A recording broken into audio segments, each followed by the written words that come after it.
குறும்புக்கார சிறுவன் ஒருவன் தன் நண்பர்களோட மரத்து மேலே ஏறி விளையாண்டுக்கிட்டு இருந்தான். அந்த பையன் விளையாண்டுட்டு இருந்ததை பக்கத்து வீட்டு தாத்தா பார்த்துட்டு, அட கடவுளே, இந்த பசங்க இப்படி விளையாடுறாங்களே, கீழே விழுந்தா கை கால் உடஞ்சிடுமே அப்படின்ற ஒரு நல்ல எண்ணத்தோட மரத்துல விளையாடக்கூடாதுன்னு பசங்க கிட்ட சொன்னாராம். ஏன் விளையாடக்கூடாது கேட்டான் குறும்புக்கார சிறுவன். தாத்தாவோ சற்று பயந்த முகத்துடன், இந்த மரத்துல பூதம் இருக்குடா கண்ணா, ராத்திரி ஆனா வெள்ளை நிறத்துல உடையணிஞ்சு பெரிய பல்ல வச்சுக்கிட்டு எல்லாத்தையும் பயமுறுத்தும். இப்போ மரத்து மேல ஏறி நீங்க அதை தொந்தரவு பண்றதால ராத்திரி உங்ககிட்ட வந்துரும் பாத்துக்கங்க. அதனாலதான் மரத்து மேல ஏறாதீங்கன்னு தாத்தா சொல்றேன். தாத்தா கூறியதை பவ்யமுடன் அமைதியாக கேட்டுக்கொண்டான் அந்த சிறுவன். பரவாயில்ல, நம்ம சொன்னது அந்த பையன் நம்பிட்டான். நினைத்தவாறு தாத்தா சென்று விட்டார். தாத்தா போன அடுத்த நொடி அந்த சிறுவன் மீண்டும் மரத்து மேலே ஏறி விளையாடத் தொடங்கினான்.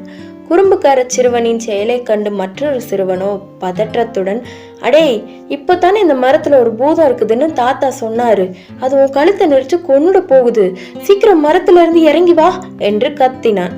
பயந்து போயிருந்த தன் நண்பனை பார்த்து கண்ணை சிமிட்டி கலகலவென்று சிரித்து கொண்டே, டேய் முட்டாள், அவர் நம்மளை ஏமாத்துறதுக்கு அப்படி சொல்லிட்டு போறாரு, யார் என்ன சொன்னாலும் நம்பிடுவியா?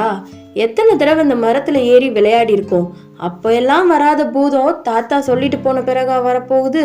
அவர் நம்ம கீழே விழுந்துருவோன்னு பயந்துகிட்டு அப்படி சொல்லிட்டு போனாரு. அவர் சொன்ன கதை மேல வச்ச நம்பிக்கைய நீ ஓ மேல வை, உன்னோட உறுதியே உன்னை விழ விடாது.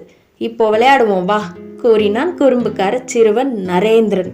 அந்த நரேந்திரன் வேற யாரும் இல்லைங்க, பிற்காலத்துல மாபெரும் மனிதராக மதிக்கப்பெறும் பெருமைக்குரிய சுவாமி விவேகானந்தர் தாங்க அவர். இந்த சின்ன வயசுலயே பகுத்தறிவு ஞானத்தை எவ்வளவு அழகா பெற்றிருக்காரு பார்த்தீங்களா? பெரியவர் சொன்ன பொய்யிலும் ஒரு நன்மை இருக்கிறத புரிஞ்சு பேசி முடிக்கிற வர அந்த பேச்சுக்கு மரியாதை கொடுத்து அமைதியா இருந்து தான் பகுத்தறிந்த உண்மையை தன் நண்பனுக்கு விளக்கி எவ்வளவு அழகா அறிவுரை வழங்கியிருக்காரு பார்த்தீங்களா? இந்த அறிவுரை அந்த சிறுவனுக்கு மட்டும் இல்லைங்க, நம்மளுக்கும் தான். யார் என்ன சொன்னாலும் நம்பிடுற பழக்கம் நம்ம கிட்ட எத்தனை பேருக்கு இருக்கு? எல்லாருமே ஒரு வகையில இந்த தவறுகளை செய்யறோம். இதனால பல இன்னல்களை சந்திக்கிறோம்.